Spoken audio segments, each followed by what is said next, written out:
behaviorisme.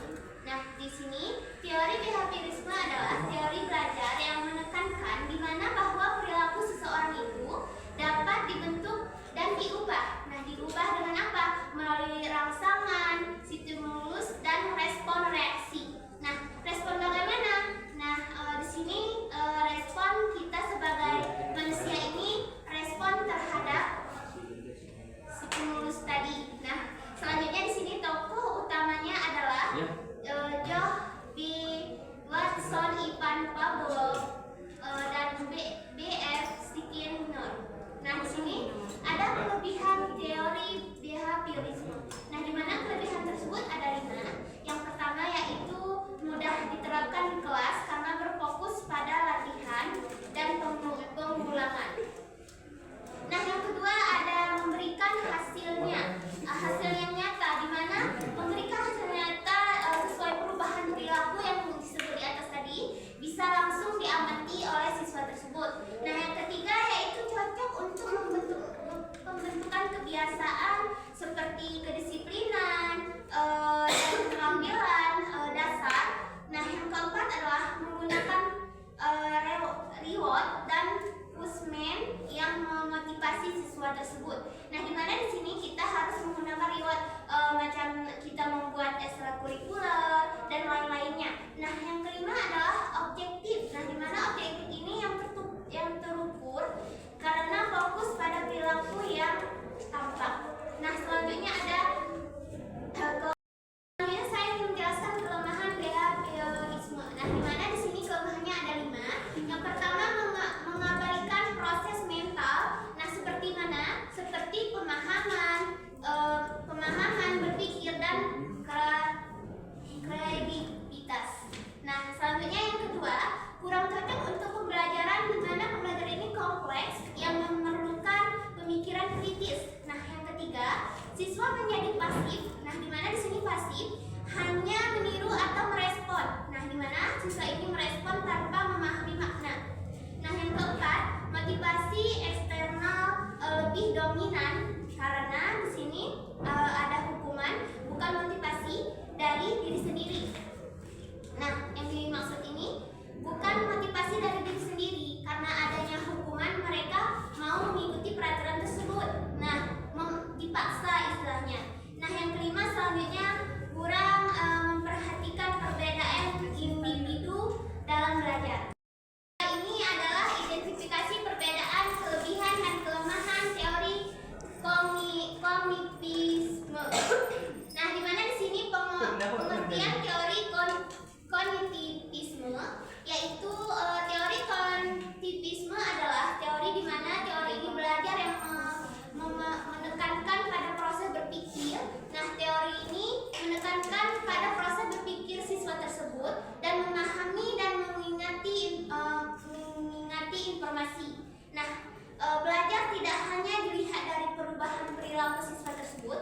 Nah, di mana belajar ini yang tampak tetapi juga dari bagaimana seseorang berproses informasi di dalam pikirannya. Nah, selanjutnya di sini ada tokoh-tokohnya yaitu ada 2. Yang pertama tokoh pencetus utama Jean Piaget mengumumkan tahap-tahap perkembangan kognitif anak. Yang kedua Jerome Bruner di mana menekankan pentingnya discovery learning, belajar melalui penemuan. Nah, selanjutnya ada teori belajar terjadi melalui proses mental, di mana mental ini internal seperti berpikir, memahami dan mengingati. Nah, di sini ada kelebihan teori kognitivisme. Nah, di mana di sini ada 5. Yang pertama adalah menekankan pemahaman mendalam, bukan sekedar hafalan. Yang kedua, mengembangkan kemampuan berpikir kritis dan logis. Yang ketiga, mendorong siswa aktif. Nah, aktif dalam apa? Aktif dalam memahami dan memecahkan masalah, di mana mereka aktif dalam ruangan maupun di luar ruangan tersebut. Nah, yang keempat itu menganggapi belajar sebagai proses internal yang bermakna. Nah, yang kelima, membantu siswa menghubungkan pengetahuan. Nah, pengetahuan lama dengan pengetahuan di mana di sini siswa tersebut mampu dia mengumpulkan dari pemahaman lama mereka atau pengetahuan yang baru. Nah, contohnya seperti mereka kan dari kelas 1 SMA. Nah, pemahaman yang dari kelas 1 itu mereka mampu memaparkan pemahaman lama ini tersebut ke kelas 2 SMA. Itu contohnya. Nah, selanjutnya di sini ada kelemahan teori kognitivisme, di mana di sini ada 5. Yang pertama, sulit diukur secara langsung karena fokus dalam proses mental. Nah, yang kedua, tidak selalu cocok untuk membentukkan, di mana kebiasaan atau keterampilan dasar. Yang ketiga, membutuhkan waktu lebih dalam proses pembelajaran.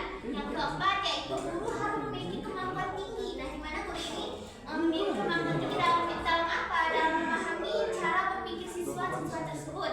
Nah, yang kelima, yaitu kurang memperhatikan di mana faktor emosi dan lingkungan dalam belajar. Selanjutnya di sini ada identifikasi perbedaan, kelebihan dan kelemahan teori konstruktivisme. Nah, di mana di sini pengertian teori konstruktivisme yaitu adalah teori belajar yang menekankan bahwa pengetahuan dibangun sendiri oleh peserta didik. Nah, di mana melalui pengalaman dan interaksi dan lingkungan mereka.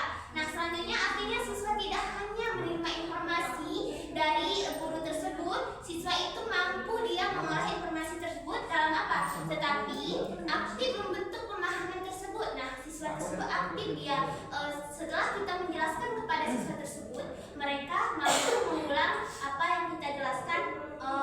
Itu contohnya aktif tadi. Nah, berdasarkan pengalaman dan pengetahuan.